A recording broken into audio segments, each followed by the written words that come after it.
তোমার যদি জীবনে চাওয়া হয় আমাকে প্রচুর টাকা ইনকাম করতে হবে, গাড়ি বাড়ির মালিক হতে হবে, তুমি যদি শিক্ষক হতে চাও তাহলে তুমি গাড়ি বাড়ির মালিক হতে পারবে না। তুমি যদি বিসিএস ক্যাডার হও তাহলে কিন্তু গাড়ি বাড়ির মালিক হতে পারবে না। হতে পারবা ওই সিস্টেম করে। তুমি যদি মনে করো না আমার সম্মান চাই, তাহলে you can drive the BCS cadre, drive the teacher, ভালো করে পড়াশোনা কর প্রথম বর্ষ থেকে। আর তুমি যদি মনে করো প্রচুর টাকা ইনকাম করতে হবে, গাড়ি বাড়ির মালিক হতে হবে, তাহলে তোমাকে স্বাধীন পেশা নিতে হবে, ব্যবসা করতে হবে।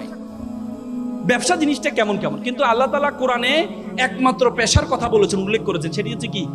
ব্যবসা। আহাল্লাল বাইয়া ওয়া হাররামার রিবা। আল্লাহ বলেছেন আমি তোমাদের হালাল করেছি কি? ব্যবসাকে তোমাকে হালাল করেছি।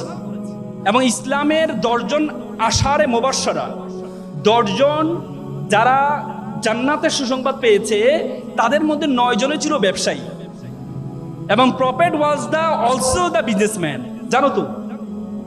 হ্যাঁ, তার মানে ব্যবসাটা এটাকে এমফেসাইজ করেছেন। আলিবাবার প্রতিষ্ঠাতা জ্যাকমাকে বলেছিল, জ্যাকমা বলেছে তুমি যদি বিড়ালকে যদি বলা হয় তুমি কি $100 একটা নোট নিবে নাকি একটা কলা নিবে, বিড়াল $100 গ্রহণ না করে কলাটি গ্রহণ করে নেয়। কারণ বিড়াল জানে না $100 দিয়ে শত শত কলা কেনা সম্ভব। তেমনি যুব সমাজকে যদি বলে তুমি কি চাকরি করবা নাকি ব্যবসা করবা, যুব সমাজ চাকরিটি গ্রহণ করে। যুব সমাজ জানে না ব্যবসা দিয়ে শত শত জনকে চাকরি দেওয়া সম্ভব। সুতরাং তোমাকে সে ব্যবসায়ী চিন্তা করতে হবে। এবং তোমরা জানো যে ইসলামের যে প্রচার প্রসার হয়েছে, ব্যবসায়ীরা এসে কিন্তু প্রচার করেছে। তোমরা সিন্দাবাদ দেখেছো না? সিন্দাবাদ কেন আমরা দেখেছি? সিন্দাবাদে দেখবে ব্যবসায়ীরা আরব থেকে আসছে, এসে এখানে ব্যবসা শুরু করেছে, বিয়ে শাদী করেছে।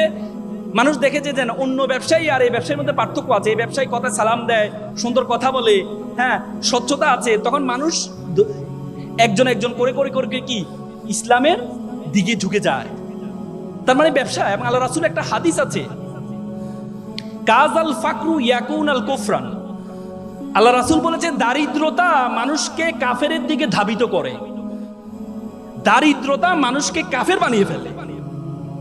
সুতরাং আমরা সবসময় এমফেসাইজ করি যে গরিব থাকো, টাকা পয়সা এত লাভ কি, দুনিয়া করা দরকার না, আখিরাত করো না। ইসলামের যত বড় বড় ইবাদত আছে, সবচেয়ে বেশি বড় ইবাদত গুলো কিন্তু ধনীর জন্য।